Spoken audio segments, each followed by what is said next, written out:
প্রিয় দর্শক, স্বাগতম কৃষকের জীবন এর আরেকটি বিশেষ পর্বে।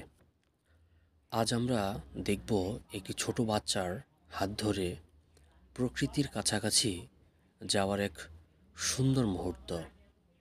চলুন প্রকৃতির এই উপহার লাল শাকের গল্প শুনি। প্রকৃতির স্পর্শে আমাদের জীবনের সুর আর স্বাদ তৈরি হয়। এই ছোট বাচ্চাটি তার খেলার ছলে লাল শাক ছিঁড়ে যেন আমাদের শেখাচ্ছে প্রকৃতির কাছাকাছি থাকার আনন্দ। লাল শাক আমাদের বাঙালির রসনার একটি প্রিয় সবজি। শুধু স্বাদের জন্য নয়, এর পুষ্টিগুণও অসাধারণ। এতে রয়েছে প্রচুর পরিমাণে আয়রন, ভিটামিন সি এবং অ্যান্টিঅক্সিডেন্ট, যা আমাদের শরীরের রোগ প্রতিরোধ ক্ষমতা বাড়ায়। এই লাল শাক চাষ করা একদমই সহজ। যদি আপনার বাড়ির পাশে একটু জায়গা থাকে, তাহলে কয়েকটি বীজ ছড়িয়ে দিলেই এটি গজিয়ে ওঠে। অল্প যত্নে কয়েকদিনের মধ্যেই আপনি পেয়ে যাবেন তাজা শাক। এই শাক শুধু খেতেই সুস্বাদু নয়, এটি শিশুদেরও প্রকৃতির প্রতি ভালোবাসা তৈরি করে।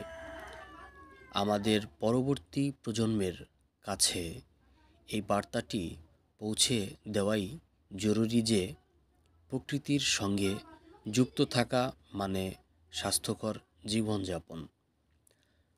লাল শাক রান্না করা যায় নানা উপায়ে, যেমন ভাজি করে, ঝোল কিংবা স্রেফ সেদ্ধ করেও খাওয়া যায়। এর স্বাদ এবং রং আমাদের প্রতিদিনের খাবারে এক অন্যরকম প্রাণ যোগ করে। তোমরা যারা নিজেদের বাড়ির উঠানে, বারান্দায় বা ছাদে সবজি চাষ করতে চাও, তাদের জন্য এটি একটি দুর্দান্ত উপায়। কম খরচে, কম পরিশ্রমে এই শাক চাষ করে তোমরা পেতে পারো একদম তাজা এবং পুষ্টিকর খাবার। আজ এই ছোট ভিডিওটি আমাদের শেখাচ্ছে প্রকৃতির ছোট ছোট দিকগুলো আমাদের জীবনে কতটা গুরুত্বপূর্ণ। শিশুদের এইভাবে প্রকৃতির সঙ্গে যুক্ত হতে দিন। প্রকৃতির যত্ন নিন, প্রকৃতি আমাদের যত্ন নেবে। প্রিয় দর্শক, ভিডিওটি দেখার জন্য আপনাকে ধন্যবাদ। প্রিয় দর্শক, স্বাগতম কৃষকের জীবন এর আরেকটি বিশেষ